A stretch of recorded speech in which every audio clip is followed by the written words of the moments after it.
ما کتابایی داریم با نام سیرت النبی، سیرت رسول اکرم. پیغمبر چخیلی زندگی کرد، چند سال زندگی کرد، در رابطه هاش چخیل بود، در اخلاقش چخیل بود، با مردمی با ایمان چخیل بود، با مردمی به ایمان چخیل بود. ایره میگن سیرت. این معنی سلوک همین بده که همین سیرت آدم بده است. میگفتن که آدم صورت چه نگاه نکنه، سیرت چه نگاه کن. هم خیلی گپ هستن. صورت آدم نگاه نکن، سیرت چه نگاه کن. سیرت چی بده؟ مذهبه، راه و رویشش. مذهب چی بده؟ راه و رویش. یا آدم میگن که تو در کدام مذهبی، اینا گمان میکنن مذهب چیه؟ مذهب راه و رویش بده یخی. یا آدم راه و رویش دینداری داره، یا آدم راه و رویش بدینی داره، اما این مذهبه. یا آدم راه و رویش اخلاقی داره، یا آدم راه و رویش به اخلاقی داره. همین را مذهب میگفتیم. یک نامش سلوک بوده. در علم اخلاق نام همین چی بوده؟ سلوک. و اتجاهه یعنی که کوشش و راه و رفتارش. سلوک راه و رویش، رفتاری اون انسان، کرداری آدم.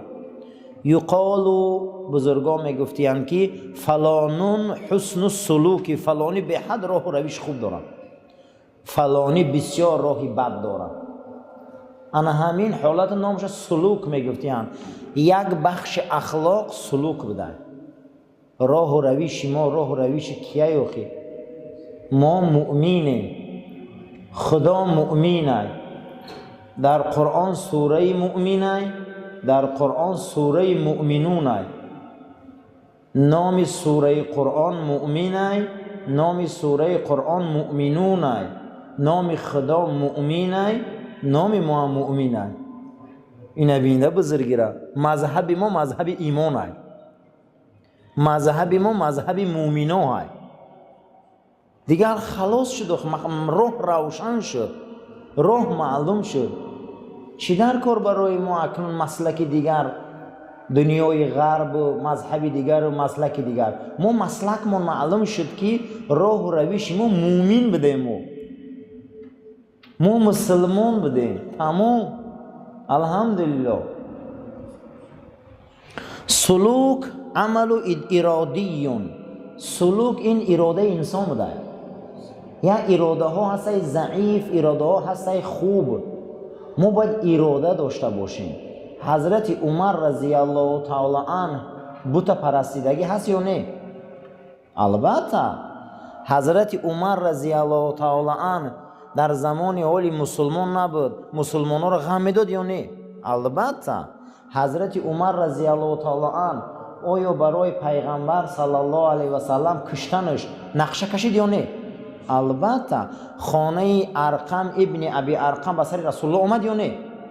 اما بینه که مسلکش چخیل علیشه، سلوکش بین چی علیش کرد راه و رویش عمره؟ اراده او. حضرت عمر راه و رویش چی علیش کرده بوده؟ اراده. عزیزم ناسپر تا اراده نداره نمیتونه.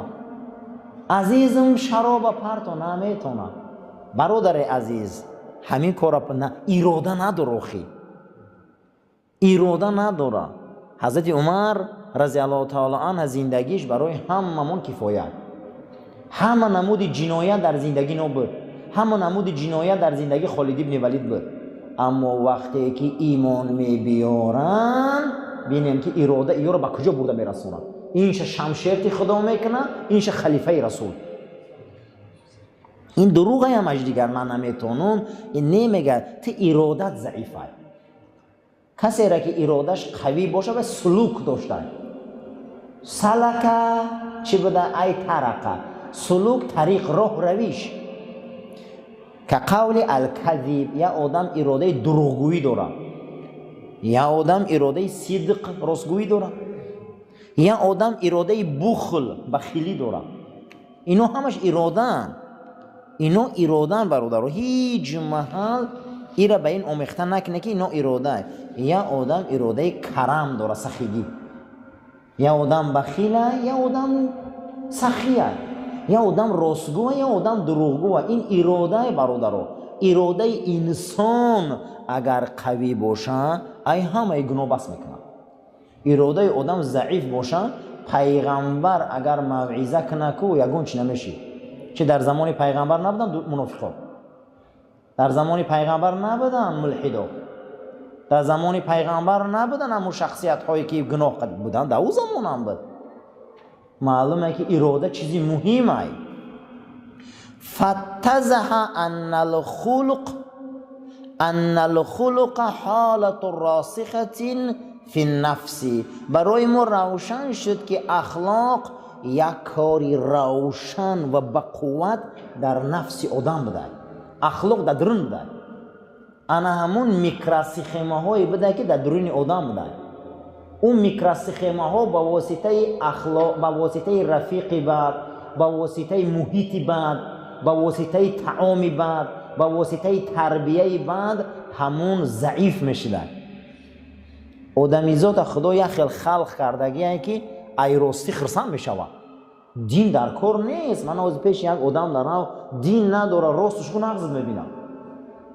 دین نداره، خیانتش نک نقضت میبینم. دین نداره، دزدی نک نقضت میبینم. دین نداره وای. برای همین در بدن ما میکروسیخمه هایی بوده که در نفس ما بوده. انمو ضعیف میشیدیم، انمیو رسوا میشیدیم، بعضی اونها میمردیم.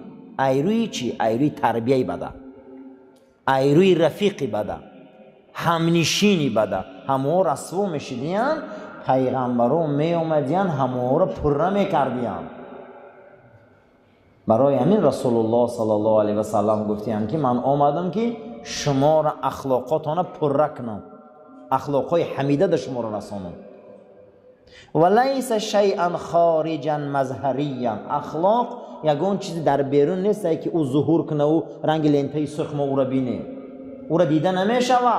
او را به واسطه دست و پا و رفتار و گفتار و کردار ای بیرون تو درون میداری. کی دوست نمیداره که بچهش در پیش 4 زانو شینه؟ کی دوست نمیداره که بچهش در پیش 2 زانو شینه؟ کی دوست نمیداره که ای در درای زنش را پیش بازگیره؟ کی دوست نمیداره که وقتی خانه درای ای خانه بوی عطر براید؟ کی دوست نمیداره که درای خاندانش زنی داشته باشه مشفق مهربان که مشکلاتای این زیاد هم باشه این آرامش کنه؟ کی دوست نمیداره؟ همه دوست میداره. این وابسته ای تربیه خمونه.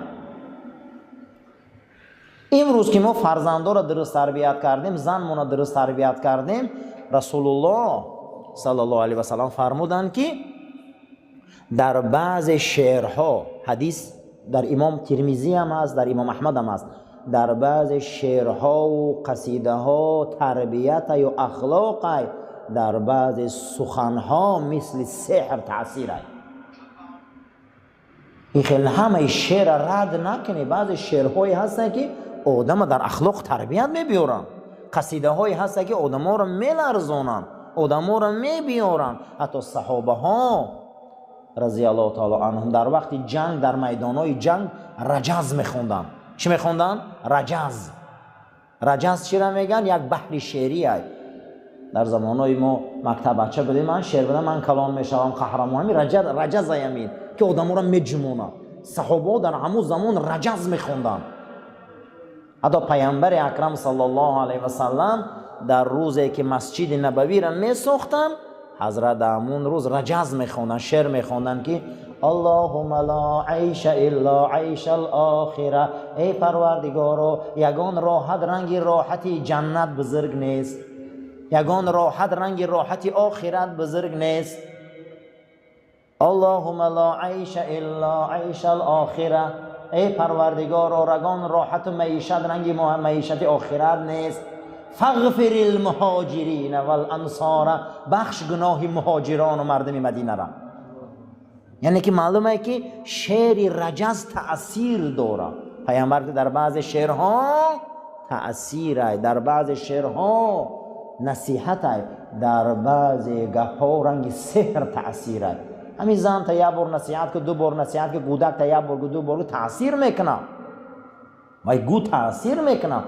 بچه همین خیل شین، بچه همین خیل شین، زنک این خیل که با وجوده که خودت اهل تقوا و اهل مغفرت باشی، چون تأثیر نمیکرده. ما یک بار گفتی، دو بار گفتی، سه بار گفتی، تاثیر که نکرد، همه خودت ساقط میشه و گناهگار خشون میشه. اخلاق خیلی نبوده که ما او را در بیرون بینیم، رنگ گلها و رنگ دیوار و رنگ هوا، این خیلی مقصد رنگ آسمانی کبود بینیم. نه، اخلاق ای درون ما بوده، با واسطه دست و پا و زبان و چشم ما خودش نشان میداده که ما چه خیلی آدمیم. الحمدلله، الحمدلله. خدای ما را اهل اخلاق گردان، خدای ما را اهل تمیز گردان که با واسطه دست و پا و زبان و چشمان یک کارایی را نشان دهیم که مورد رحمت باشد. فالاخلاق شیء یتصل بباطن الانسان. اخلاق یک چیز بوده که ریشه های او در درون قلب آدم بوده. اخلاق در کجا بوده عزیزان؟ در درون قلب انسان بوده است.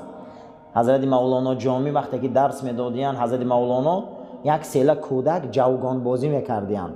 جوگان با زبان عربی، با زبان ما خکی میگن. در او زبان هم با مو خکی بازی بالای چیده بودن، همون تیاخوش اونقدی توپ میزدیان. جوگانو گوی میگن. گوی همون توپش میشه و جوگان همون خودش بازی میکردیان. هر باری که پیش درس مولانا جامی سیله کودکان میامدیان، حضرت ایجاشون میخستیان. همین کار 10 بار دوام میتیان. میگن حضرت مولانا چی به هر باری که می سیله کودک میبیاید تو میخیزی؟ این چی نتیجه یوخی؟ خشین درست گو حضرت. ما دیده استیم شما به ضابطه گفته در بین اینا یکتاش بچه استاد مای. هر باری که به سوی من میبیام از حرمت استادو میخیزم در پیش باش. سگی استاد میگن سخسر نکن. وقتی ترا تعلیم داده، تربیت داده. یعنی این خیل اخلاقا بود که بزرگا با او درجه رسیدن. هر باره گفته است که میبیو از دهنی در هم بچه که استادم طرفی دری من میدهم ایجا میخیزم. استادم در همی کله استاد من خیال میکنم گرفتن در کلی بچهش موندیم. هم خیلی چهره شد. انا این خیلی شخصیت ها بود. چی ما حق نداریم ازواج مطهرات پیغمبر حرمت کنیم؟ ما حق نداریم نسل رسول اکرم حرمت کنیم؟ حق داریم یا نه؟ علما هم همینه. اخلاق ریشه هاش در درون قلب انسان بوده، در درون قلب آدم بوده. اما فکر کن که پدر حرمتش واجبه یا نه؟ اگر پدر حرمت نکردی جهنمی میشی یا نه؟ نسلی که پشت پدر شود چی؟ چه حرمت نمیکنی؟ فرزندی پدر اخته. نسلی که بچه‌دانی مادر شود چی؟ او برادر اخته او اکا و دادر اخته. آدم بچه استاد چه حرمت کرده؟ بچه استاد چه حرمت کرده؟ ای جاش خسته. چه خیلی به برادر و خواهر و اپا اخته حرمت نمیکنی که آخه ای همو پدریت به دنیا آمده یو، ای همو مادر خودت به دنیا آمده، چه خیلی او را حرمت نمیکنی؟ انا همین دلالت میشه و عزیزا که امروز آدمایی که همین کارا نمیکنن، سیله رحمه قیچی میکنن، اینا اخلاقای بد دارن. اخلاق ریشه هاش در قلب آدم بده. آدمی به رحم اخلاقش بده، آدمی به انصاف اخلاقش بده، آدمی که او انصاف و اخلاق و مهر و محبت نداره و خیلی قلبی رذیل داره و خیلی روح ناپاک داره اینجا در بزرگم آورده است که اخلاق چیزی هست که شما را به درون آدم برده میرسونه، به درون انسان برده میرسونه. حضرت ابوبکر صدیق مجموعاً از پیغمبر خدا 416 حدیث روایت کرده بودیم. چند حدیث؟ 416 تا. یگان صحابه در ابوبکر برابر میشوند، یگان بار در حضور پیغمبر بلند خندگی نبوده، یگان مراتبه در حضور پیغمبر بلند خندیدگی نبوده است، یگان بار در پیش پیغمبر بلند گپ زدگی نبوده، یگان بار در پیش پیغمبر پاش دراز کردگی نبوده است.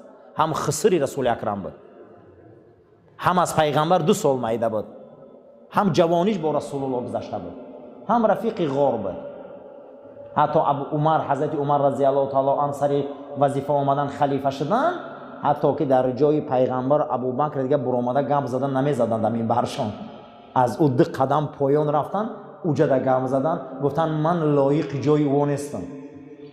آیا ما میکنیم همین خیلی؟ همین کار در وجود ما هست؟ همین کار در اخلاق ما هست؟ دلالت میکنه که درونی عمر چقدر بزرگ بوده، چقدر اونها شخصیت های ارزنده بودن. برای همین هر یکی ما اخلاق نیک مون نشان میتیم، این دلالت ای قلب و روحی بزرگ میکنه، چقدر روحی بزرگ داره انسان هایی که اونها اخلاقی بزرگ دارن. و هذا المظهر هو، انا همین مظهری تجلیات های، انا همین آینه هست که ما را نشان میتیم این اخلاق بده، نام این سلوک بده. نام این چی بده؟ سلوک. نزد علمای تصوف سلوک ایو، نزد ما مذهب ای. نزد فقها چی بده ایو؟ علما مذهب. نزد علمای اخلاق سلوک. و میگن که ای سالیک، شعرها شده میگن ای سالیک، ای سلوک. سلوک چی بده؟ مظهری تجلیات. تجلی چی نمیگن؟ جلو میتین، نشان میتین. این حاضر همینجا آینه باشه، خطه دم آینه چیکار میکنی؟ میبینی اخلاقی ما آینه ما های، اخلاقی ما آینه ما های. ما را نشان داده سای در صحنه. یا رقص میبره در صحنه رقص میکنه، اخلاقی به معلوم شد. یا مرد میبره رقص میکنه، اخلاقی به معلوم شد. اما یک مرد میبره مردم پند میگه، مردم اندرز میگه، مردم شستشو میکنه و یا معلوم شد. اما یک کس میبره در کوچه دشنام میتیه، در آینهش خش نشان داد، وای خودش خش نشان داد. متى تبتین تظهر الایام، اون چیزایی که تو بجا میکنی که یا روزی هست که او را آشکار میکنه روزا. برای همین یه روزی هست که در این دل ما روشن رنگ آینه نشان میتیم. ما کیم؟ در همینجا گفته است که و هذا المظهر، این همین ای تجلیات اخلاق نام این سلوک بده. پس سلوک هو المظهر الخارجی للخلق. سلوک چی بده؟ یک تجلیات و یک آینه ای که در بیرون ما را نشان میداده که چند اخلاق داره، یعنی که در صحنه ما را نشان میداده ما کیم. نام یعنی سلوک بوده، راهی ما بوده است، ما را معلوم میکرده. یک کلمه فهمیدگی جاده، هم خیلی کلمه فهمیدگی. امروز شما در جاده حیات میگه قدم مونده، هم خیلی کلمه است نه، تبریک میکنه آدم را فلانی در جاده حیات. برادرها جاده ما باید امروز معلوم میکنه ما کیم. جاده ها آدم را معلوم میکنه. کلان پهلوانا را گوشتینگ میندازن، با 3 تا 4 تا کوبیکک میمونن، یکمش یکم، دوم، سوم، جاده هاشون معلوم میشه. و انا همون میگه سلوک های، راه و رویشون نشان داد. کی بدین یو؟ اکنون هر یکی ما اخلاق در راه و رویش ما نشان تیم، ما هم نشان تیم. چقدر تصوف عرفانی ما بزرگه، ما را نشان میده که ما کیم، ما را نشان میده که ما چقدر شخصیتیم در جاده. از این گپا معلوم میشده که شاخ بی برگ اگر در درختی میوه‌دار هم باشه او را میبرن علو میکنن. چگونه که حضرت جامی در همون بهارستان یک شعر می آوردگی بدن که همین خیلی بود که فی المثل گردیده را مردم بود نامردم است. که همین خیلی مثل یک شاخ بی برگ باشد از درختی میوه‌دار، چون نآرد میوه آر اندر شمار هیزم است. همین سیو اگر یک شاخش پری میوه باشه، یک تاش قاق باشه، قاق را چیکار میکنن؟